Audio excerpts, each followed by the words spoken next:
একেবারেই ফ্রেশ অবস্থায় আছে কিন্তু দরজাটা ভিতরে ইন্টেরিয়র বেজ আছে, অ্যান্ড্রয়েড সেট লাগানো, এসি সিস্টেম টাচ আছে, স্টিয়ারিংয়ে এয়ারব্যাগ, ড্যাশবোর্ডে এয়ারব্যাগ, এখনও অক্ষত অবস্থায় আছে কিন্তু সব কিছু। এই দরজাটা হচ্ছে অটো, একেবারেই অটো।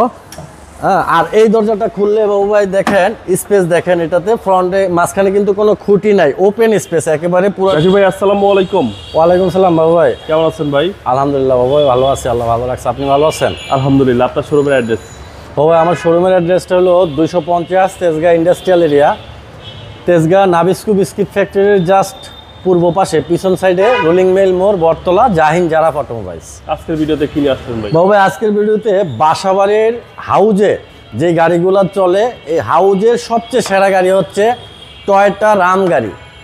টয়োটা রাম গাড়ি সেরা হওয়ার কারণ হচ্ছে এর ইন্টেরিয়রে পর্যাপ্ত স্পেস, কারণ বাসাতে বাচ্চারা উঠানামা করে, বয়স্ক লোক উঠানামা করে, হ্যাঁ, যার কারণে এর ভিতরে স্পেস বেশি, মানে খুব শান্তিতে চলাফেরা করতে পারে ভিতরে বৈশা। এই রামটাতে এই সুবিধাটা আছে। এই গাড়িটা হচ্ছে বাবু ভাই 2005-এর মডেল, 2011-তে registration, 1500 CC, all option auto, ভিতরে বিস্কিট কালার, 100% অকটেন ড্রাইভের এক পিস গাড়ি, নিখুঁত খোলা কাটা, মায়ের অ্যাক্সিডেন্ট ছাড়া যদি কেউ গাড়ি চায় তাহলে এই গাড়িটা নিতে পারে। কালারটাও আলহামদুলিল্লাহ জোস একটা কালার, আকাশি কালার, খুব সুন্দর। গাড়িটার ফ্রন্টে যে দুইটা হেডলাইট আছে গাড়ির সাথে, এই দুইটা কিন্তু এখনও চেঞ্জ হয়নি, একেবারে গাড়ির সাথে। ফ্রন্টের যে গ্রিল এটাও গাড়ির সাথে, বাম্পার, বনেট, গ্রিল, মাঠগার্ড সব কিছু কিন্তু আপ টু ডেট। ফ্রন্টের নাম্বার প্লেটটাও দেখেন ফ্রেশ অবস্থায় আছে। ফ্রন্টে আছে স্টিল বাম্পার লাগানো আছে, স্টিল বাম্পারটা আপনার লাগাইতে হবে না। বাম পাশের মাঠগার্ড দেখেন একেবারে ফ্রেশ অবস্থায় আছে। আর এখানে আছে alloy ring, Japanese alloy ring, চাকাগুলা একেবারেই নতুন। বাম পাশের এই দরজাটা দেখেন ফ্রেশ, খোলা কাটা, মায়ের অ্যাক্সিডেন্ট ছাড়া একেবারেই ফ্রেশ অবস্থায় আছে কিন্তু দরজাটা।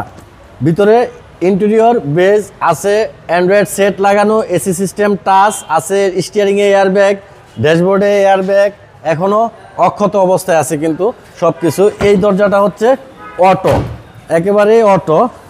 হ্যাঁ, আর এই দরজাটা খুললে বাবু ভাই দেখেন স্পেস দেখেন, এটাতে ফ্রন্টে মাঝখানে কিন্তু কোনো খুঁটি নাই, ওপেন স্পেস একেবারে পুরাটা ওপেন স্পেস, আপনি উঠানামা করতে একেবারে ইজি। তো অসাধারণ ফ্রেশ এক পিস এই গাড়িটা, টয়োটা রাম 1500 সিসির। ব্যাক পাশে দেখেন ব্যাক উইন্ডশিল্ড গ্লাস, এটা গাড়ির সাথে অরিজিনাল। আর ব্যাকডালার যে শো আছে এই নিকেলের, এটাও কিন্তু গাড়ির সাথে। আর বাম্পার তো লাগানো আছে, ব্যাকলাইটগুলো গাড়ির সাথে। আর গাড়িটা হচ্ছে অকটেন ড্রাইভের। দেখেন কেউ যদি চায় এখানে সিএনজি সিলিন্ডার বা এলপিজি সিলিন্ডার লাগানোর পরেও কিন্তু প্রচুর স্পেস থাকবে, প্রচুর স্পেস থাকবে। এখন আছে গাড়িটা অকটেনে। ডান পাশটা দেখেন, ডান পাশটাও কিন্তু ওভার ফ্রেশ গাড়িটার। এই দরজাটাও কিন্তু এটার স্লাইড ডোর, এটাও স্লাইড ডোর। আর এই দেখেন এই ড্রাইভিং সিটের ডোর প্যাডও ফ্রেশ, আর হ্যান্ডেলগুলো হচ্ছে নিকেলের। আর ওই পাশের দরজাটা কিন্তু আপনি এখান থেকে ওপেন করতে পারবেন, ওই যে ওপেন হয়ে গেছে। অর্থাৎ বাচ্চা কাচ্চা বয়স্ক মানুষ উঠলে আপনার দেখা গেল দরজা খুলতে কষ্ট, এখান থেকে খুলতে পারবেন, এখান থেকে লাগাইতে পারবেন অটো। আমি একটু ইঞ্জিনটা দেখাই দিচ্ছি বাবু ভাই এবার। এটার ইঞ্জিন হচ্ছে 1500 CC VVTi engine, 1500 CC VVTi engine, যেই ইঞ্জিন বর্তমানে বাংলাদেশের সবচেয়ে সেরা ইঞ্জিন এইটা। সার্ভিস একেবারে সব থেকে ভালো সার্ভিস এই ভিভিটিআই ইঞ্জিনে দিচ্ছে। সকেজেবারে খুঁটিগুলা ফ্রেশ অবস্থায় আছে, ফ্রন্টের মাসেল ফ্রেশ, বনেটে হিটপ্রুফ লাগানো আছে, প্লাস ইঞ্জিন হিটপ্রুফ যেটা ওইটাও কিন্তু অক্ষত অবস্থায় আছে। এক কথায় খোলা কাটা, অ্যাক্সিডেন্ট হিস্ট্রি ছাড়া একটা ফ্রেশ গাড়ি হচ্ছে এই টয়োটা রাম গাড়ি। 2005 মডেল, 2011-তে registration, 1500 CC, all option auto, beige ইন্টেরিয়রের, অকটেন ড্রাইভের এই গাড়িটা। এটার আস্কিং প্রাইস হচ্ছে মাত্র 12,20,000 টাকা আস্কিং প্রাইস। আসলে কিছুটা অনার করব, আমি এইভাবে গাড়ির প্রাইস কম চাই, কারণ অনেকে বার্গেনিং প্রাইস অনেকটা দেয়। আমি খুব সীমিত প্রফিটে গাড়ি ছাড়ি, অ্যান্ড ধরেন অল্প একটু হাতে রেখা বলে দেই, জাস্ট কথা বলার জন্য যেটা বলা আর কি। আপনার মোবাইল নম্বর? আমার মোবাইল নাম্বারটা 01917490 170। ভালো থাকবেন। আসসালামু আলাইকুম। ওয়ালাইকুম আসসালাম ভাই, আপনি ভালো থাকবেন।